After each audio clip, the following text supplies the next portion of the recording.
की परम नगरी आज श्री गुरुमती माता जी की जय। सिद्ध चक्र महामंडल विधान करके आप सभी लोगों ने निश्चित रूप से अपने पुण्य को प्रभावशाली बनाया है, अपने पुण्य में निखार लाई है और निश्चित रूप से आपने अपने पुण्य को और गाढ़ा किया है। और ये विधान अतिशय और चमत्कार को लेकर के पैदा हुआ। हम लोग के यहाँ पर 5 थे और यहाँ पर अखंड का आंकड़ा 9 माता जी हैं। आप सभी के समक्ष यहाँ पर है। मुझे तो बहुत खुशी और प्रसन्नता है कि यहाँ पर माता जियों ने आकर के इस विधान की शोभा को बढ़ाया है। और कहा जाता है 4 मिले 64 खिले 20 रहे कर जोर, तुलसी ऐसे मिलन से पुलकित 7 करोड़। और यहाँ पर जो माता जी ने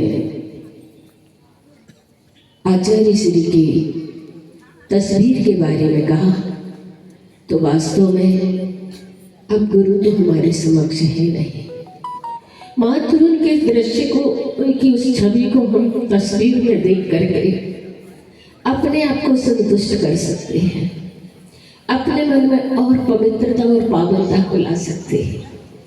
अगर आप सबकी ऐसी श्रद्धा और भावना है तो वास्तव में जैसे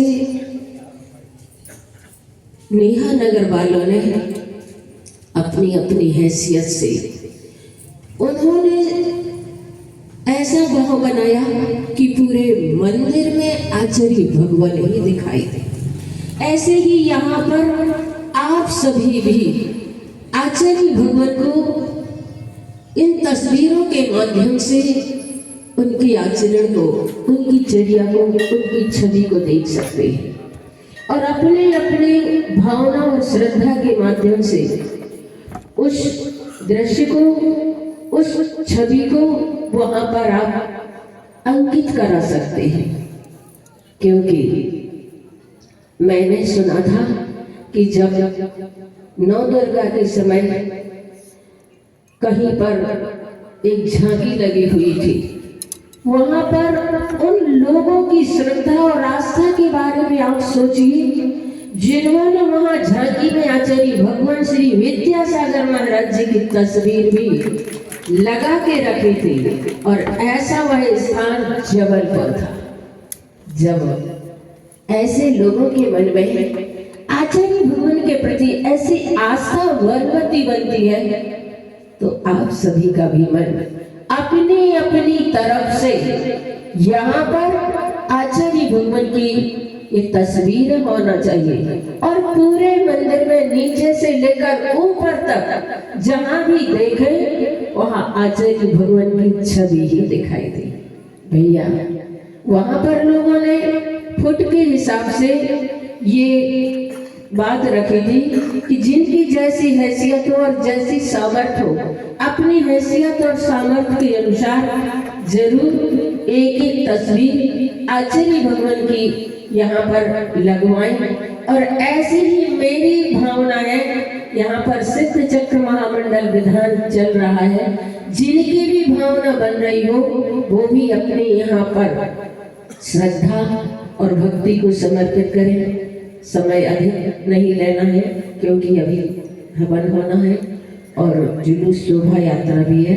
सिर्फ मैं इतना ही कहना चाहती हूँ कि भैया जी ने भी आकर के इस विधान को इतना अच्छा बना दिया है, क्योंकि मैंने यहाँ नगर में कि लोग कह रहे थे माता जी किसी के नाम ही नहीं है, कौन विधान में खड़ा होगा। जितने पदाधिकारी विशेष थे बस वो ही है, बाकी तो कोई सामान्य नृत्य के तो नाम ही नहीं आए। लेकिन मैंने देखा कि यहाँ पर पूरा पंडाल पिंक कलर से और केसरिया कलर से पूरा पंडाल, देखने वाले तो यही थे, यही करने वाले और यही देखने वाले, क्योंकि समाज बहुत छोटी सी है। लेकिन फिर भी मुझे जो विश्वास नहीं था कि इतने सारे लोग यहाँ पर विधान में बैठ करके इस धर्म प्रभावना को करेंगे तो मुझे बहुत खुशी है कि आप सभी लोगों ने इस विधान में घर के सारे सदस्य विधान में बैठ करके अपनी श्रद्धा भक्ति समर्पित कर रहे हैं। और आज से इतना ही, क्योंकि समय अपना बहुत अधिक हो रहा है, अभी हवन होना है और उसके बाद समय मिलेगा तो फिर अपनी बात को आगे बढ़ाएंगे। बाकी माता जी यहाँ पर आई और इन्होंने जो मेरे बारे में बोला, मेरे अंदर तो ऐसी योग्यता नहीं है। गुरु के माध्यम से मुझे जो कुछ क्षमता और शक्ति मिली ये उनका ही प्रभाव रहा कि मुझे इस योग को उन्होंने बनाया। बाकी माता जी में वास्तव में लेखन कला बहुत अच्छी है और आप सभी ने यहाँ पर शरद पूर्णिमा के दिन नाटिका को देखा होगा। सारा सागर उमड़ पड़ा था उस नाटिका को देखने के लिए। इतनी अच्छी लेखन करती है और बहुत अच्छे से संघ के संचालन में सहयोग करती है माता जी का, आदर्शमती माता जी का। और बहुत अच्छे से बड़ा संघ होते हुए भी माता जी इन सभी से सहयोग लेते हुए और संघ का संचालन करती है।